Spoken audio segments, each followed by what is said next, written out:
আসসালামু আলাইকুম। কিছু বিষয় আমি আপনাদের সামনে আজকে আসলাম, না বললেও নয়। বিষয়টা হলো, আমি রাজশাহী বালিয়াপুকুর ২৭ নম্বর ওয়ার্ডের বাসিন্দা এবং এই ওয়ার্ডের জামাই। এখানে আমার মামারও বাসা আছে। আমি একজনের কাছে ব্যবসা করতে গিয়ে কিছু টাকা নিয়েছিলাম।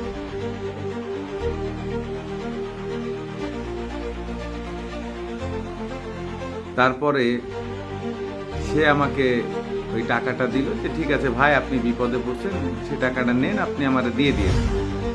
কিন্তু আমি তো বুঝতে পারিনি যে উনি সুদের চক্রে এই টাকাটা আমার কাছে দিছে। এখন ধরে নেন আপনারা জনগণ, টাকা দিছে ৫,০০০, এখন বলছে ২৫,০০০। এখন আমি চিন্তা করছি যে আমি কি বিপদে পড়লাম। আমি একজন সাংবাদিক, আমার নামে এ ধরনের কেলেম আসবে। তারপর আমি বিনয়ের সাথে ধরেন চেষ্টা করছি যে তার টাকাটা আমি পূর্ণ করে দিব, কিন্তু এই লোক অহেতুক আমার বিরুদ্ধে বিভিন্ন ধরনের কারসাজি, এলাকার সন্ত্রাসীদের কাছে ধরেন যে ২-৫ টাকা দিয়ে আমার বাড়িতে নিয়ে এসে আমার হেনস্থানস করা।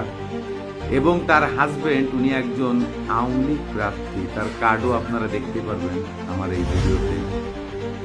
এবং সে একটা ইন্স্যুরেন্সে চাকরি করে, সেই ইন্স্যুরেন্সটার নাম আমি বলতে পারছি না, কিন্তু সেই ইন্স্যুরেন্সটা নিউ মার্কেটেরই অপোজিটে, একদম এই পাশে নিউ মার্কেট রাজশাহী, আর ঠিক অপোজিটেই ওই ইন্স্যুরেন্সটা।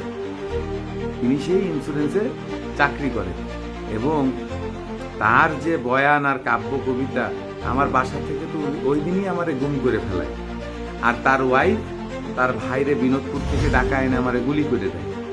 এবং আজকেও আমার মামার কাছে মিথ্যা প্রচারণা করে বলছে যে আমি তার বাসায় গেছি, কিন্তু সে এ ধরনের কোনো প্রমাণ সে তার আশপাশের লোকজনও দিতে পারবে না যে আমি আগামী ৪ মাসের ভিতরে তার বাসার সামনে দাঁড়াইছি কিনা কখনো।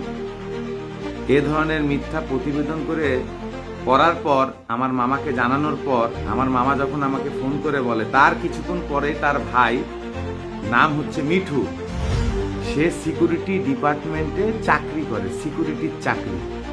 সে আমাকে ফোন দিয়ে হুমকি দেয় তার বিনোদপুর থেকে ছেলে পেলে এসে আমাকে বলে বাড়িতে মেরে যাবে। কিন্তু আপনাকে কিছু বলেনি, টাকাটা দিতে মিটার কোন টাকা বুঝেননি? এখন আমি তো শুনেন বড় ভাই, আমি ওনার সাথে কিন্তু কোনো কিছু করি না, উনি যা করার করলো বুঝছেন। ভাই, বিনোদপুরের যত ছেলেপিলে বাইরে পুকুর বলেন, স্বাধীন বলেন, বিনোদপুরের ছেলেপিলে এসে বাইরে যায়, কিন্তু বিনোদপুরের ছেলেপিলে বাইরে খায়, নিরা জানেন তো। কিন্তু আমরা কিছু বলিনি কেন আপনাকে, বুঝলেন? হ্যাঁ।